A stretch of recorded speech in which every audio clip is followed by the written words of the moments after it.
Hello. So the second lecture for this week is going to be about performativity, and hopefully you will enjoy this lecture.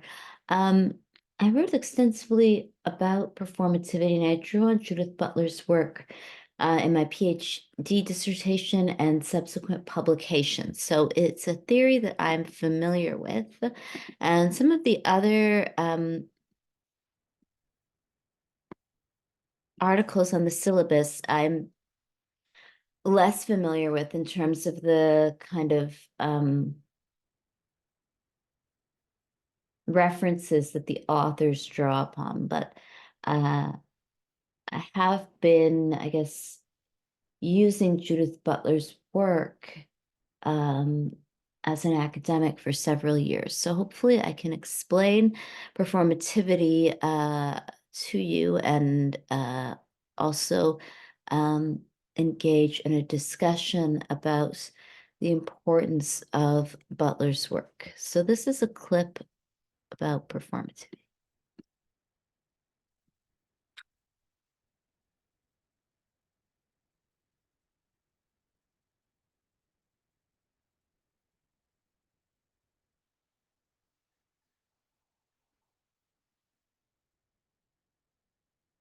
So there are many different theories of gender, and mine is just one. Sometimes people who really hate gender name me as the one who made this up, but that's actually not true. You know, in my view, everybody has a theory of gender. And what I mean by that is that everybody has certain assumptions going about what gender is or should be. And at a certain point in life, we ask ourselves, wow, where'd that assumption come from? At this point, I'm less concerned about whose theory is right and whose theory is wrong, because the assault on gender is also an assault on democracy. We have the power and the freedom to make more livable lives for ourselves, where bodies can be more free to breathe, to move, to love without discrimination and without fear of violence. I am Judith Butler, distinguished professor in the graduate school at the University of California at Berkeley. I teach literature, philosophy, and critical theory, and I'm most well known for my two books on gender, Gender Trouble and Bodies That Matter from the early 1990s. My work has been translated into more than 27 languages.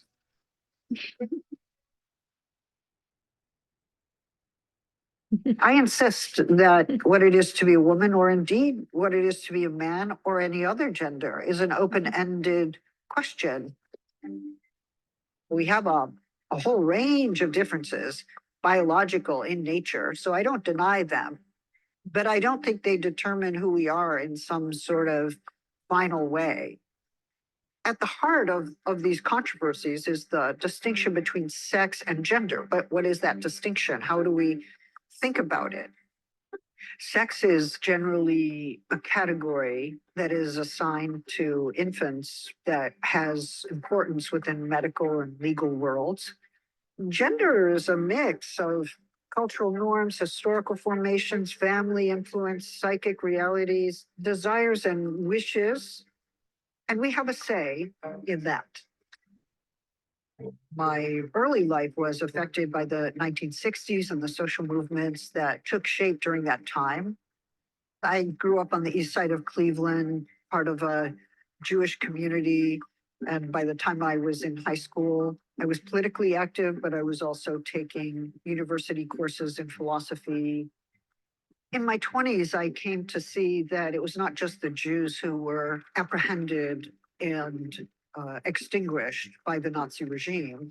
It was queer people, it was gay, lesbian people, it was people with disabilities, people with illnesses, Polish workers, communists.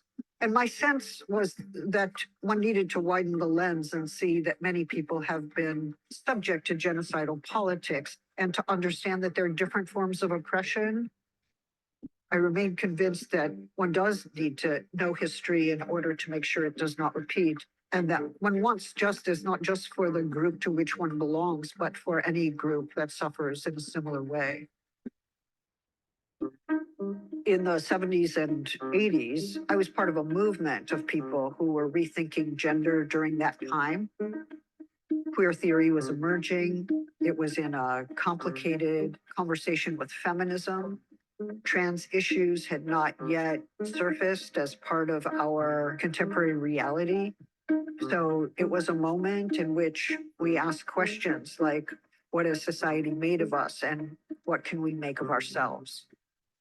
There were a number of versions of feminism that I tended to oppose. One of them held that, well, women are fundamentally mothers and that maternity is the essence of the feminine.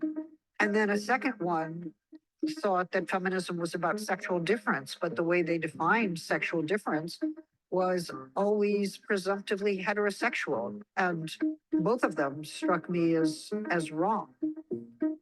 I was pretty committed to the idea that people ought not to be discriminated against on the basis of what they do with their body, who they love or how they move or how they look. All I was saying is that the sex you're assigned at birth and the gender that you are taught to be should not determine how you live your life. Sometimes people point to gender trouble as the inception of gender theory, but people were working on gender before me, Gail Rubin and Juliet Mitchell and Simone de Beauvoir herself.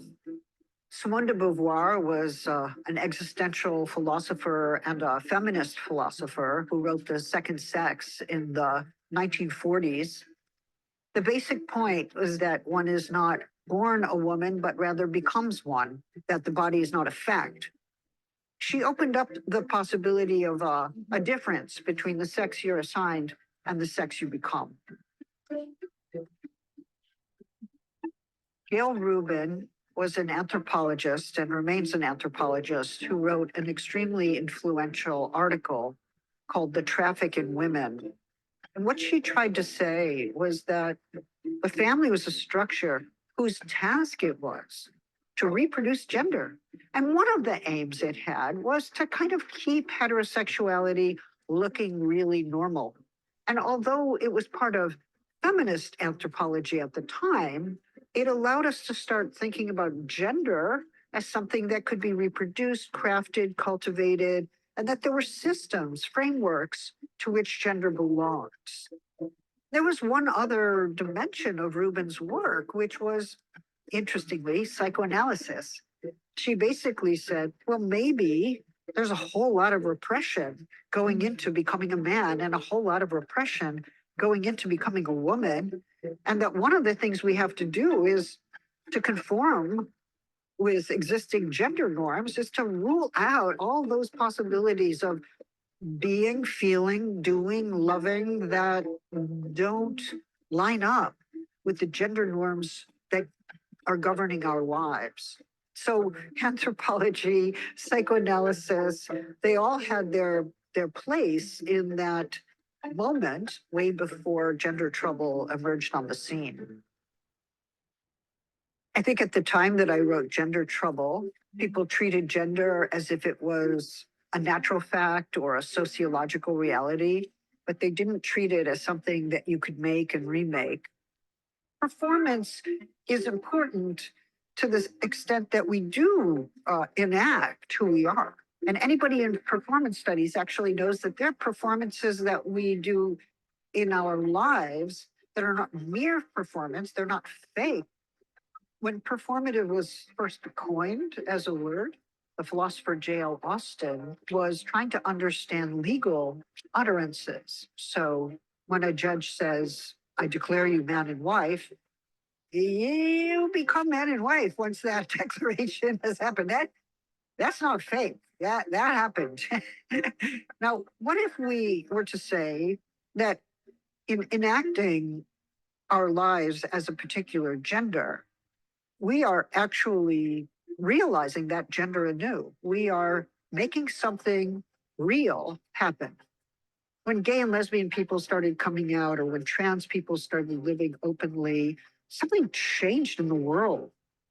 By appearing, speaking, acting in certain ways, reality changed. And it has changed. we are seeing the changing of terms. We no longer speak about family, woman, man, desire, sex in the same way. Even the Cambridge Dictionary acknowledges that something has changed. Okay, so when we talk about performative, we're talking about an act that makes something come into being or an act that has real consequences. We're talking about the changing of reality. Even among progressive and liberal people I know, there can sometimes be a real resistance to thinking about trans rights or lesbian and gay rights or even women's rights. They sometimes say that these are secondary issues or it simply makes them uncomfortable. Why should I have to refer to someone as a he or a she or a they? And yet, at least in the US, we learned how to talk about Black people differently, or we talk about women differently. And sure, it was probably hard to learn how to use new language. Maybe we had to adjust our habits, but stumbling is part of learning, and making an error is part of learning, especially when we're learning something new.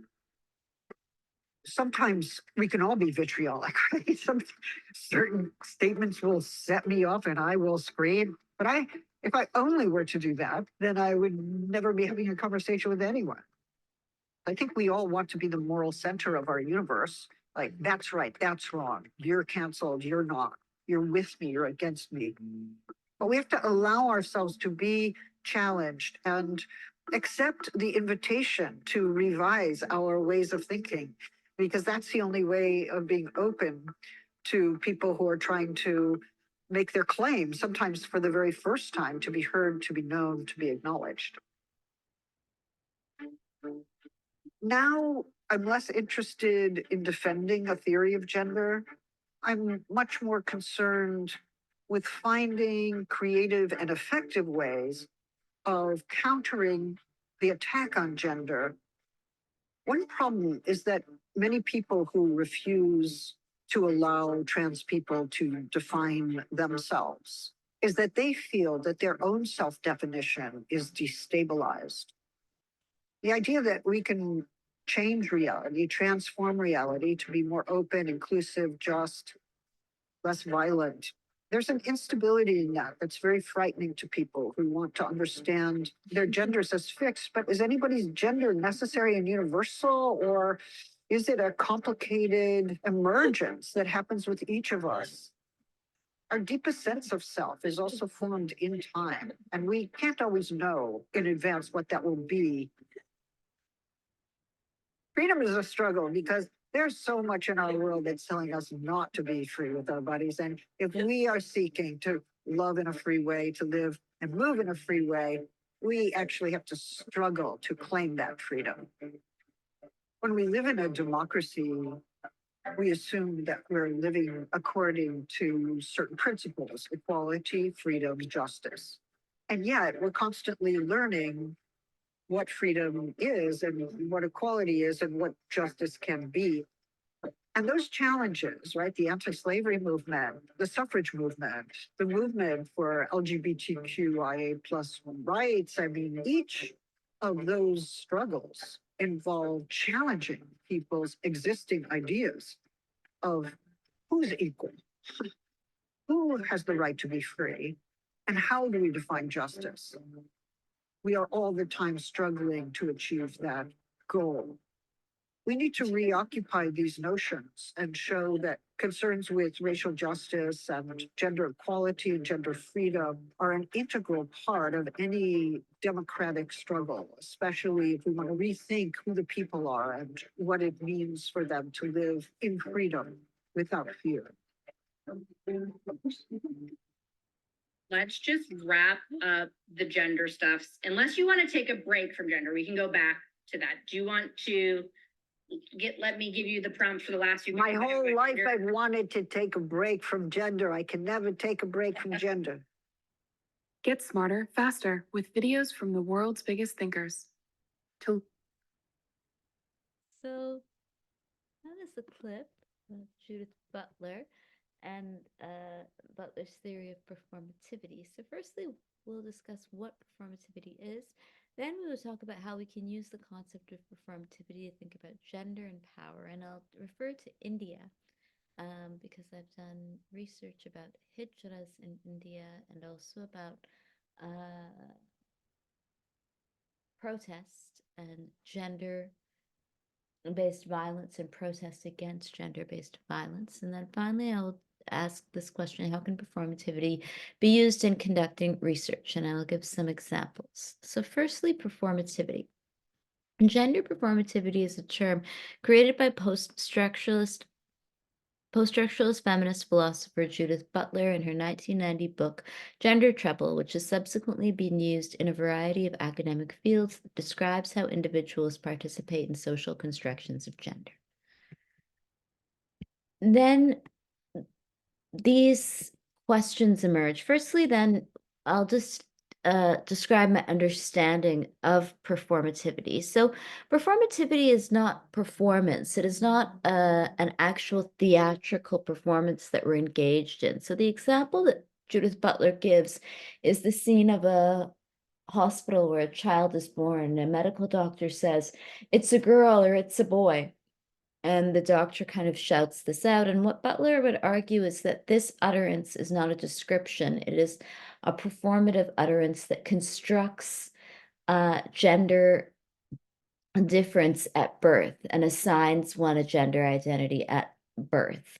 And this kind of "it's a girl" or "it's a boy" is actually not something that is really done in this time period. But for many years, gender, I think, was central to the way that one was called into being. And this kind of hailing into being is something that Louis Althusser writes about in an essay about ideology and state apparatus. And so what Althusser makes reference to is the scene when a police officer calls one into being or hails someone on the street, and says, "Hey, you," and the person turns around. And Althusser narrates the scene of being called into being by the state. And this kind of being called into being by the state is connected to gender in the sense that when you are born, you have to enter into this whole system of bureaucracy. And for many years before the rise of transgender rights and the rise of queer rights and legal precedents like Bill C-16, which adds gender identity and expression to the Human Rights Code and Criminal Code. Before this time, one was often called into being or interpolated by the state in gender terms. So you had to be a girl or a boy.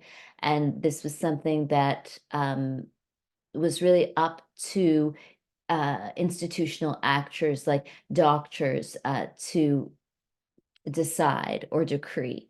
And then your gender identity would kind of be listed on all of your identification, and it would determine your life course. And so this is still true in many cases, but the laws have changed, and there are segments of the population that are not as invested in gender identity of children or in gender identity as something that is stable or fixed across one's life course or throughout one's life course.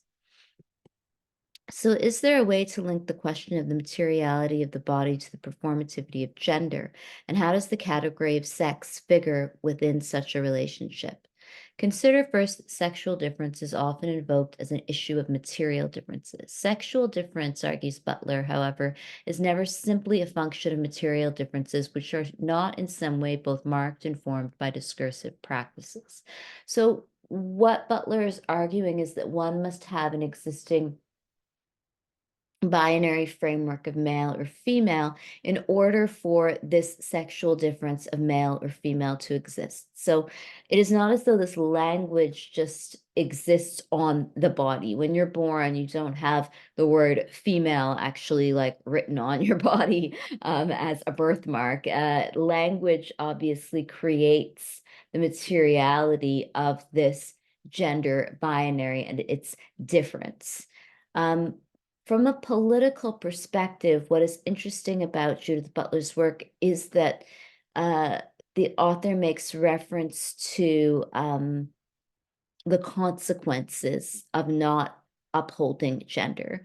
And so Judith Butler has obviously been engaged in activism and queer and feminist activism and human rights work and nonviolent activism. And so there are obviously consequences if someone tries to transgress their assigned name at birth, male or female, and their assigned categorization in a gender binary at birth. And one of the consequences is obviously violence, and transgender people often experience a great deal of violence, including hate crimes, murder, and obviously being fired from one's job and being subject to harassment and abuse within the educational system, and alienation from one's family members. So there are consequences um, to not abiding by life under this kind of sign. And I think that these consequences are also connected to the state and to one's refusal to be interpolated by the state in certain ways. And it is interesting to think about Canada now, because Bill C-16 has added gender identity and expression to the Canadian law. So one cannot be fired or harassed or subject to abuse because of their transgression of, say, cisnormativity, or because of transgender identity, or because of gender expression. However, Canada is still a settler country, and like Canadian history is connected to the imposition of the Christian family onto other kinship networks, and the imposition of the cisgender heterosexual Christian family onto or against Indigenous peoples and against other kinship networks. So Butler goes on to write, in this sense, then sex not only functions as a norm, but as part of a regulatory practice that produces the bodies it governs, that is, whose regulatory force is made clear as a kind of productive power, the power to produce, demarcate, circulate, and differentiate the bodies it controls. Thus, sex it is a regulatory ideal whose materialization is compelled, and this materialization takes place or fails to take place through certain highly regulated practices. In other words, sex is an ideal construct which is forcibly materialized through time. So again, this is really essentially the argument that Butler is making, that sex is not a norm or a description of an existing body, but it produces the bodies that it governs. So these English language words, these two words, male and female, do not really describe the entirety of, say, one's human body, personality, at birth or throughout their whole life. They are words, but they produce the bodies they govern. And this is why I think Butler is interested in Austen's writing about how to do things with words. And Austen is really interested in the law and how the law does not just describe persons, it creates categories of persons. And this is also true then of gender, if one believes in these ideas about performativity. So this kind of force of gender has the power to produce, demarcate, circulate, differentiate the bodies it controls. And so male and female are not innocent. All of the things that are ascribed to being female are often um, negative in many ways in terms of if you were to think about categories that are associated with male, many of those categories, if you were to think about, sorry, traits that are associated with being a man, many of those traits are traits that will allow one to make a considerable amount of money, to be employed, to be healthy, to eat one's fair share of food, to command respect, to be well liked. And a lot of the traits that are associated with being a woman or femininity are often not necessarily positive traits, that women are often not socialized to be intelligent or competitive or serious about work or uh, assertive. And so in creating this gender binary, systems of cisgender heteronormative patriarchy are also reliant on this kind of binary set of oppositions. Thus, sex is a regulatory ideal whose materialization is compelled, and this materialization takes place or fails to take place through certain highly regulated practices. In other words, sex is an ideal construct which is forcibly materialized through time. So sex is this ideal construct then that is forcibly materialized, and through time, I think is interesting. It's interesting to think about how gender identity solidifies over time, that even when one is a child, gender difference might exist in terms of how one's parents or teachers raise a person depending on what gender is ascribed to them. But I also think that gender materializes over time because of puberty and because of uh, the upholding of gender roles in imagined heterosexual culture. So, in upholding gender roles, what is often implied or assumed is heterosexuality. So Butler is interested in the ways that subject constitution requires exclusion, abjection, and repudiation within the self and of the self. And what Judith Butler, I think, means is that we all have traits that are masculine or feminine, but gender and the work of gender teaches one to kind of try to abject any parts of oneself that don't correspond to this imagined identity.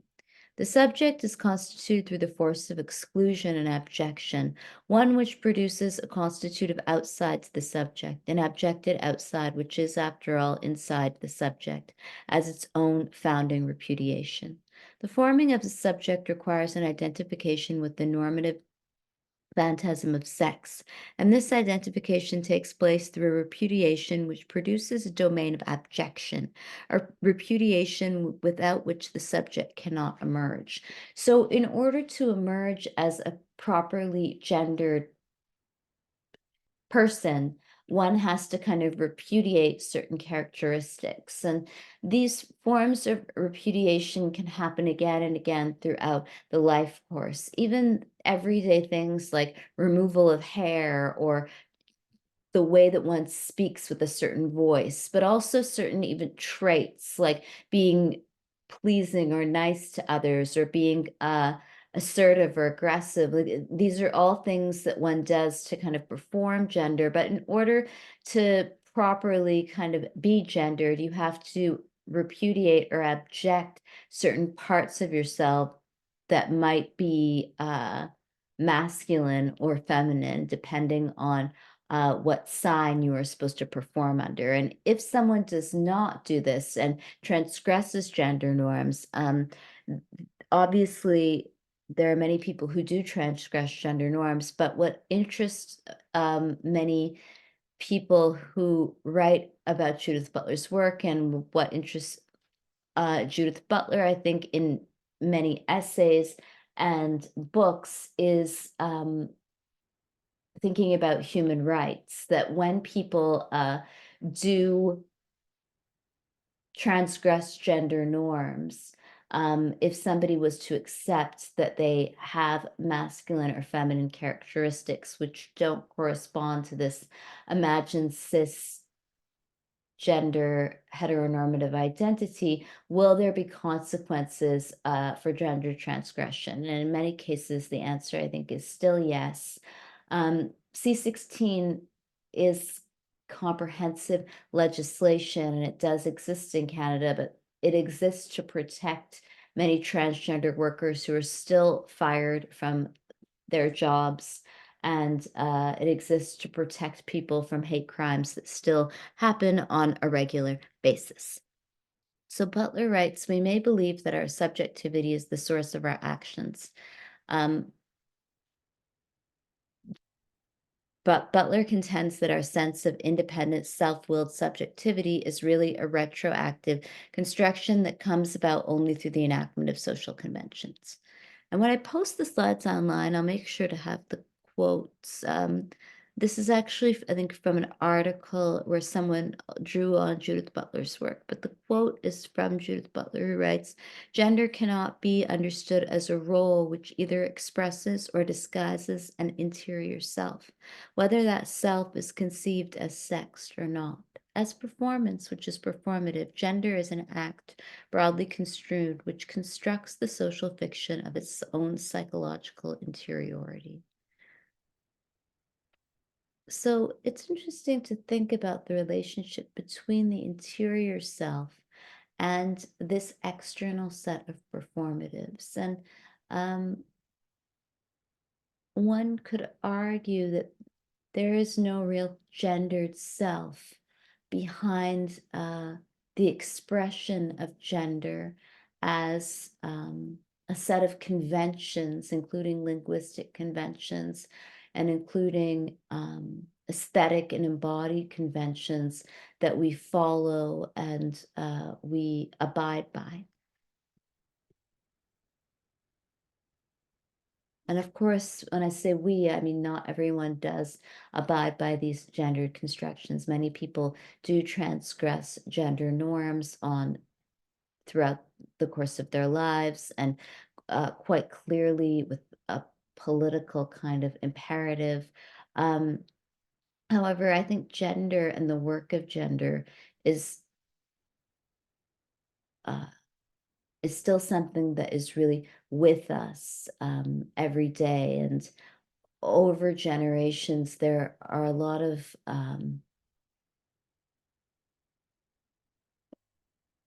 really intense debates about gender identity, about transgender rights. So we can also then think about race and race as a social construct.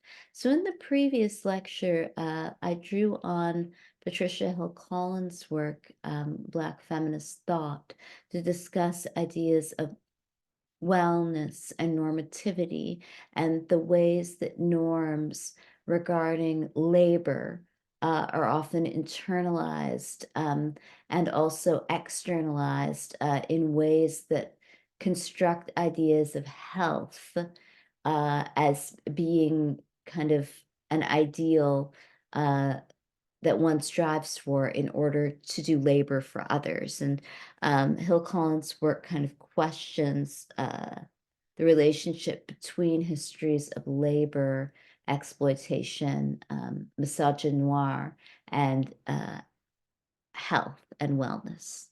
So in this book, John Peoples discusses Adrian Piper, who is an artist whose artistic work touches on issues of race and gender. And Adrian Piper is also a philosopher. And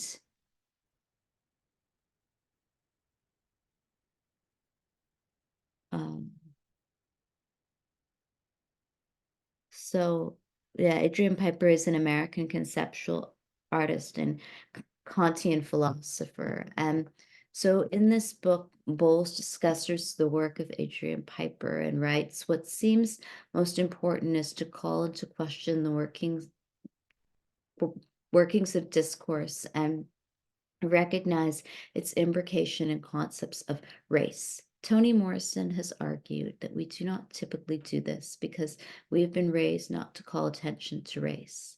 Every well-bred instinct argues against noticing, foreclosing critique. This is to say that to proclaim one's whiteness is impertinent and therefore has some potential to disrupt the rules of civil discourse, unsettling conceptions of race in the process, but it is not enough. Rather, we must acknowledge the specters of race that haunt our writing and our reading too. So the fact that gender is constructed and race is constructed does not mean we do not live in ways that make these essentialist formations of identity seem real. And it doesn't mean that we don't persecute or punish people because of sexism and racism and heterosexism. In fact, this set of injunctions, this hailing into being by the state, I think is so forceful that one could die if they refuse to uphold essentialist ideas of identity. And race as a social construct, I think, is something that is discussed in words, but in reality, much like gender, um, these performatives are things that are deeply emotional to people, that upholding certain norms is not just about pleasing one's parents or upholding tradition. I think embodying norms is also very emotional. So what Bowles would argue is that we have to call into question the ways that these ideas of gender and race as essentialist categories inform our writing, our reading, and uh, also inform the ways that civil discourse and law actually work. So how can we use the concept of performativity to think about gender, about sexuality, about gender and sexuality? How is performativity connected to gender in public space? So in this essay, Judith Butler writes, gender norms have everything to do with how and in what ways we can appear in public space, how and in what way public and private are distinguished, and how that distinction is instrumentalized in the service of sexual politics. Who will be criminalized on the basis of public appearance? Who will fail to be protected by the law, or more specifically, the police on the street, or on the job, or in the home? So this photo is of the Aravani Art Project, and the Aravani Art Project are an art collective in India, and they're an art collective that is engaged in really large scale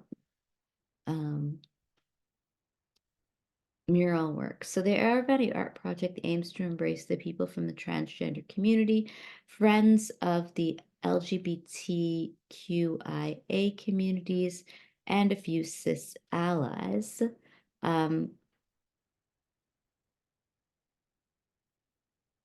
By creating consciousness well-being through art, awareness, and social participation. So the Aravani Art Project often creates these large-scale murals in India, and they often do this kind of mural work in cities throughout India. And the use of art is an effort to create employment for transgender people who are often really precariously employed or unemployed. So Butler asks, in the end, the question of how performativity links with precarity might be summed up in these more important questions. How does the unspeakable population speak and make its claims? What kind of disruption is this within the field of power? And how can such populations lay claim to what they truly require? And from my own research, I think it is interesting to think about performativity in relation to work and labor. When one does transgress these norms and does not kind of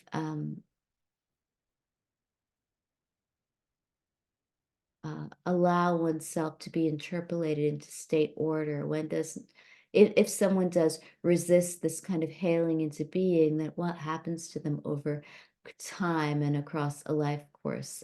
Can they find employment? Can they work? How does that materialization of the norm in bodily formation produce a domain of abjected bodies, a field of deformation, which in failing to qualify as the fully human fortifies those regulatory norms? What challenge does that excluded and abjected realm produce to a symbolic hegemony that might force a radical rearticulation of what qualifies as bodies that matter, ways of living that count as life, lives worth protecting, lives worth saving, lives worth grieving? So, protest and activism, I think, is interesting to think about in relation to gender performativity. If we were to see gender as a series of enactments that involve the ways that people walk and talk and speak and how they occupy public space, then I think that protest always involves a protest against gender. So, protests staged by the feminist movement in contemporary India involve a whole series of political demands against rape and demands for bodily integrity. But in the act of protest, one also kind of undoes or transgresses or challenges this set of gendered norms about speech and use of the body and pleasing others.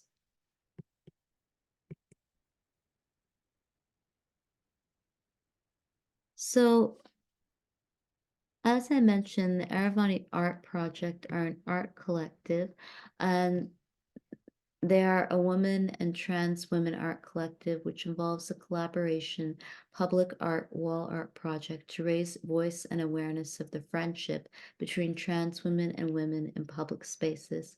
We create safe spaces for alternate voices through art. We examine their spaces of innovation, the places of their history, and create room to learn by transforming this knowledge into public art. The streets are a particularly important place to do our work, as it is in these public spaces the bodies of transgender identifying people attract violence, harassment, social negligence, and pressure. So, Aravani Art Project are a collective of trans people, specifically for my own research or working with Aravani Art Project and talking to them. They often are trans women who make these large scale murals in Indian cities. And so the name comes from Lord Aravan from the Mahabharata. And Lord Aravan is said to be a patron god of the transgender community. So every year in Kuvangam in Tamil Nadu, they celebrate Lord Aravan. And taking inspiration from this, artist and muralist Purnima Sukumar started the Aravani Art Project, a women and trans women art collective that uses public art to raise awareness and create safe spaces. The project has been nothing short of a dream. Our work has been unique, beautiful, powerful, and so simple in its own way. The visibility of the transgender figure has begun to disrupt long-held beliefs about gender and the ways we organize our lives around categories of gender. By making art together, we are seeking to gently reshape the politics of inclusion and exclusion that surround gender identities. So how can performativity be used in conducting sociological research? Mary Buckles and I have argued in our collaborations that the indexical processes that work to produce identity occur at all levels of linguistic structure. They are not limited to the overt use of referential identity or categories that are the mainstay of queer feminist theorizing. These processes are always in flux, as are the groups with which they are associated, leading to the coexistence of multiple orders of indexicality that become the ground of signification. The resignification of social meaning must therefore be analyzed as neither singular nor linear, but rather ubiquitous and exponential. This semiotic evolution, in my opinion, is what a queer linguistics should attempt to capture. One hears warnings like the following: if everything is discourse, what happens to the body? If everything is text, what about violence and bodily injury? Does anything matter in or for post-structuralism? So, interesting questions to ask about post-structuralism is, what role does the material body play in this constructionist theory?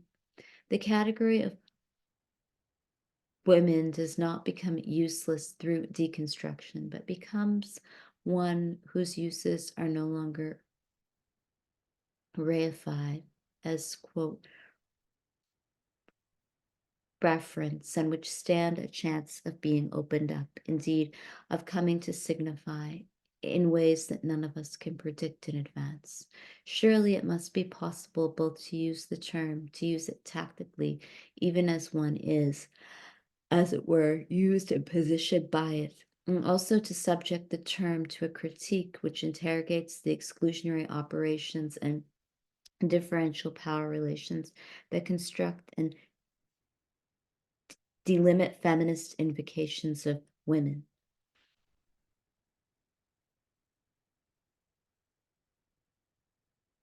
And so I think it's interesting to think about the use of this term women as a tactical use.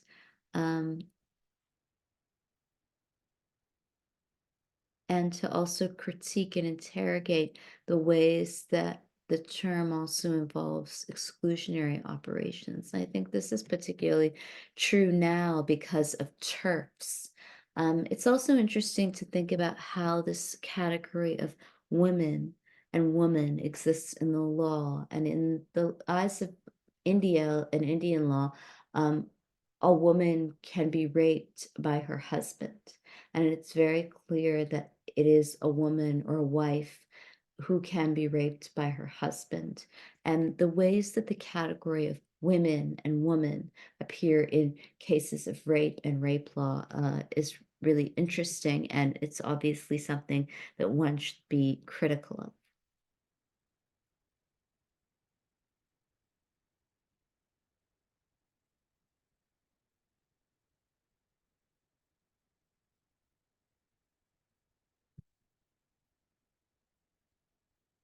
So this writing of Judith Butler, I think, is really interesting. And if we were to think about gender in its most extreme, and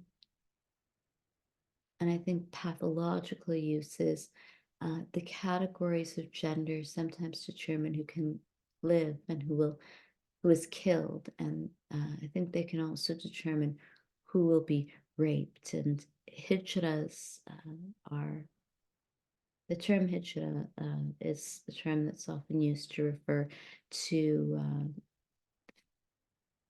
transgender women in India and transgender women experience high rates of rape and sexual violence.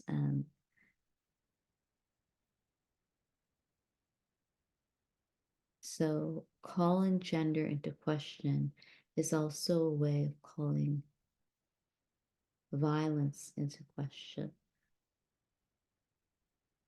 or questioning violence. So I'll finish with this quote by Judith Butler. We lose ourselves in what we read, only to return to ourselves, transformed and part of a more expansive world.